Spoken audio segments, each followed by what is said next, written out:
Well, I'm Brett Wilson. I grew up in small town Saskatchewan. I had a very simple upbringing and ended up doing an engineering degree at the University of Saskatchewan.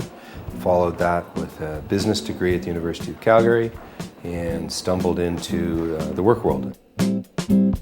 The evolution in terms of my career as an investment banker into other areas, about 5-6 years ago I was looking at my portfolio that we were managing, and I had a couple of full-time staff working for me at another office, and I was running First Energy. I was still the chairman. But we were looking at my portfolio, and roughly 96% of my wealth was in all the things away from First Energy. And that was when I realized I'm spending 80% of my time on 4% of my wealth. Concurrent with my 50th birthday, I made the decision to retire from First Energy. And in that subsequent 2 years of retirement, I've discovered a brand new life. 6 months into that retirement, if you will, I got asked to try out for Dragon's Den. Dragon's Den ended up, I competed against 50 or 60 other people, got the nod, and that's been life-changing. I think people might discover that I'm someone who's made a lot of mistakes, but throughout most of my journey I've really been focused on trying to do what's right. But the takeaway is probably going to be that life balance is pretty important, and wealth is not the true measure of success. Growing up in Saskatchewan, I'm 52 years old. I was born in North Battleford, Saskatchewan, town of about 12,000 people. My parents, we lived in low rental subsidized housing until I was in kindergarten. My dad bought his first house for $11,000 or $12,000, a 1,200 square foot, very traditional bungalow in small town Saskatchewan. My mom went back to work to make ends meet. My dad was repossessing cars when I was a kid. He got into the car business and ended up being a sales manager at a Ford dealership. My mom was a social worker. She was managing a portfolio, if you will, of her own businesses, which was caseload of family issues. My parents were very, very influential when I look back, and probably it is the same case for all of us, very influential in how I ultimately made some key decisions in my life. Number one, I often refer to myself as a capitalist with a heart, because I had a father who was in the car business and my mother was a social worker. Those two aren't necessarily competing interests, and sometimes in the business world people think they are. You can't be both, and I just disagree fundamentally. The other things that happened growing up, dysfunctional for me, I skipped a grade when I was in kindergarten, grade 1, grade 2. I think I did 3 grades in 2 years, and ultimately ended up in sort of grade 3, 4, 5, 6, labeled as a bright kid. They took 5 or 6 of us and they had us sitting in a row, and it was called the brain row, and it was just wrong, as it turned out. I was small for my age.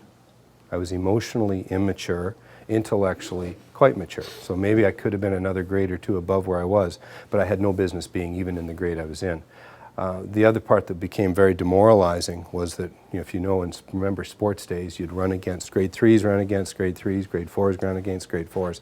And when you're the smallest kid in grade 3 and you're actually in the grade 4 class, you can only come last so many times before you start to give up. You just stop trying. You don't want to be part of it.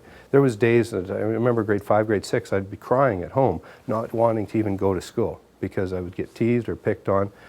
It just wasn't a happy time. So my memories of my childhood in terms of school, not positive. In terms of family, that was my solace. That was where I turned to. Didn't have a lot of friends, wasn't popular, traditional geek, pimples, bad haircut, all the things that we all grow up going through. It just wasn't comfortable. And without family as my one support mechanism, I don't know how I would have managed through some of those challenges. My memories, as I said, of a childhood in terms of school, I just didn't want to be there. And started acting out. I got brought home by the police on more than one occasion.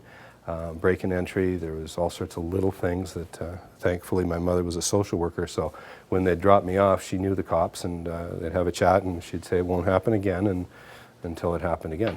And so it's, again, a lot of experiences there that weren't great. But what my parents also did was they were active in our family, extraordinarily active. My parents were volunteers with every cause. My dad coached every team that I could be on. They were fundraisers, they went door to door, they were active in every possible way that they could be. And ultimately that was very, very influential in my thinking about how I could make a difference. One of the pivotal moments as well in my life was I remember my father coming home at lunch. We lived in a small enough town that they came home, the family, we came home from school and we had lunch together every day. And my dad was just seething, but the Saskatchewan Government Employees Union had gone on strike. And my mother was expected as an employee, a social worker, to go on strike. And I remember it was the first day that my mom had decided to cross the picket line. She stayed out for a week and then decided to go back and go to work. And my father's a big guy, 6'2", 6'3", and he had walked my mom across the picket line. And I remember how angry he was over the lunch hour when they were talking about my mom being called a scab, my dad being called a scab, being pushed, and worse. I mean, the assholes and all sorts of tough words were being used. And as a kid, I was just sort of absorbing all of this. But my mom wanted to go back to work because, as she put it, her caseload didn't understand why the union was out looking for a 3 or 5% raise. Mom had work to do, and that was a far more important calling. For her, it was about doing what was right. And doing what was right was being there for the unmarried mothers, the foster children, the families that were part of her caseload.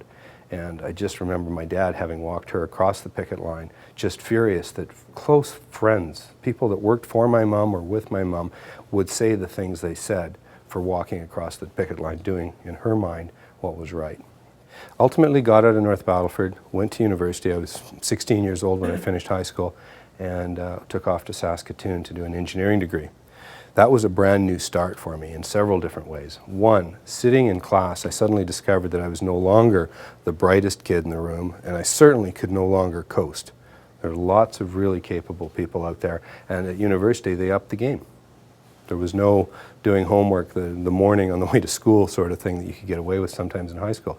I had to buckle down, and so I actually struggled for the first couple of months in finding my way without the guidance of family and in a brand new space. But university ended up being my, if you will, my coming out. I ended up getting actively involved in student politics, found my place, my niche, discovered that my real skill is juggling. Don't ask me to do a project, ask me to do 20 projects and just give me bits of them, and I can handle and juggle and manage that sort of thing beautifully, which is why things like Dragon's Den work with my mindset.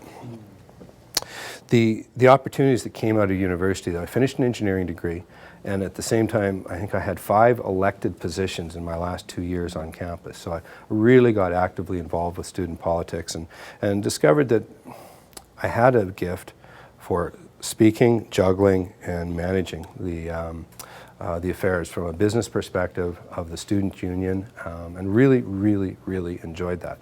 Ended up working for about 3 years with Imperial Oil, one of the big oil companies, but I was working as a drilling engineer. And the more I worked with them, the more I realized what I was learning was how to make holes in the ground. I wasn't learning the business of oil and gas, I was learning how to make holes in the ground. And I wanted to be more involved with the real world than that. Thanks to student politics, my graduating average was just barely a graduating average.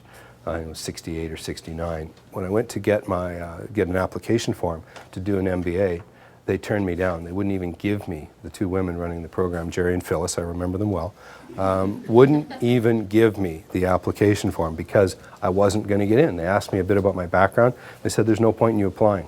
Fortunately, through student politics, I'd gotten to know the dean of the business school at the University of Saskatchewan, who had quite magically appeared at the University of Calgary 2 years later and was running the business school there.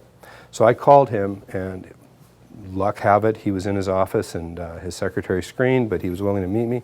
I went up and I spoke with him, and he said, look, I'm going to let you into the MBA program on a probationary basis. Number one, you got to get a minimum GMAT of some number. You've got to get a minimum of A average in your first 4 classes. And thirdly, you've got to stay out of student politics. Those are the 3 conditions. And he let me in on a probationary basis. I nailed everything, went back to him and got dispensation, and he let me become president of the MBA Society, as well as doing all the other things. But that was once I was in.